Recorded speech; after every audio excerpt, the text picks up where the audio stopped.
10th class की प्रश्नावली 3.2 के 5वां क्वेश्चन है हमारा। इन्होंने दिया है एक आयताकार बाग है जिसकी लंबाई चौड़ाई से 4 मीटर अधिक है और उसका अर्ध परिमाप 36 मीटर है। बाग की विमाएं ज्ञात कीजिए। हमने क्या करा, हमने मान लेते हैं, माना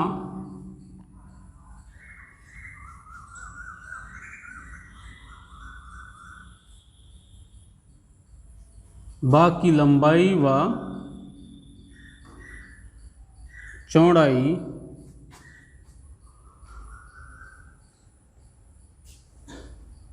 क्रमशः x व y हैं, या हम लिख सकते हैं x मीटर व y मीटर हैं। ठीक है, फिर बात करते हैं हम प्रश्नानुसार। जो लंबाई है वो चौड़ाई से 4 अधिक है, तो ये लंबाई है और ये चौड़ाई है। लंबाई 4 अधिक है तो हमने 4 जोड़ लेते हैं। अब ये लंबाई और चौड़ाई कैसी हो गई, दोनों बराबर हो गई। ये हमने इक्वेशन फर्स्ट लिख लेते हैं इसे। अब हम बात करते हैं पुनः प्रश्नानुसार। पुनः मतलब जो प्रश्न दे रखा है उसके अनुसार इन्होंने क्या कहा है, जो आयत का अर्ध परिमाप है। तो पहले तो हमें ये पता होना चाहिए कि आयत का परिमाप क्या होता है, क्योंकि बाग कैसा है हमारा, आयताकार। तो यहाँ फॉर्मूले किसके लगेंगे, आयत के। तो बाग का परिमाप, जो परिमाप होगा वो कितना होगा, हमारा परिमाप होता है 2 ब्रैकेट लंबाई मतलब x और चौड़ाई y।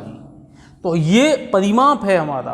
वो कह रहा है अर्ध परिमाप। अर्ध परिमाप का मतलब इसका आधा। तो 1/2 गुणा जो अर्ध परिमाप था उसका आधा कर दिया, ये अर्ध परिमाप हो गया। हमें कितना दे रखा है, 36 दे रखा है। 2 से 2 कैंसिल हो गया। x + y बराबर हमारा कितना है, 36। ये समीकरण 2 हो गई है।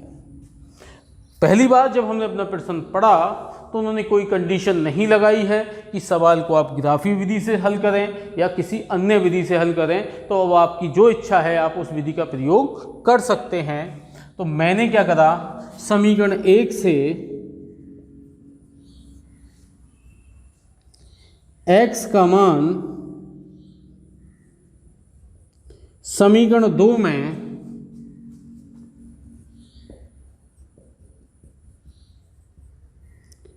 प्रतिस्थापित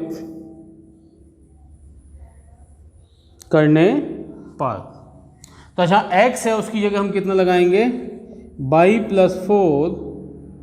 y हमारा था ही, कितना हो गया 36।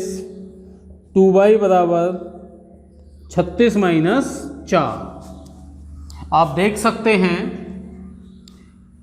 2y बराबर हमें कितना मिलता है, 32। y बराबर 32/2। 2 से जब 32 को भाग देंगे कितना हो गया, 16। y का मान हमने कहाँ लगा दिया, समीकरण 1 में। y बराबर 16 समीकरण 1 में रखने पर, तो x बराबर हो गया 16 + 4 मतलब 20। जो आयताकार बाग था वो 20 मीटर लंबा तथा 16 मीटर चौड़ा था। तो आप लिख सकते हैं आयताकार बाग की विमाएं 20 मीटर व 16 मीटर की हैं। ये क्वेश्चन हमारा क्या हो जाता है, सोल्व हो जाता है। अपने छठे क्वेश्चन को हम सोल्व करते हैं। इन्होंने एक समीकरण दे रखी है। इन्होंने कहा है कि एक ऐसी समीकरण ज्ञात कीजिए, एक ऐसा युग्म प्राप्त करना है कि रेखाएं कैसी प्राप्त हो जाएं, हमें प्रतिच्छेदित रेखाएं प्राप्त हो जाएं। तो प्रतिच्छेदित रेखा की कंडीशन हमारी थी, पहले ऑप्शन पे बात कर रहे हैं, a1/a2 ≠ B1/V2।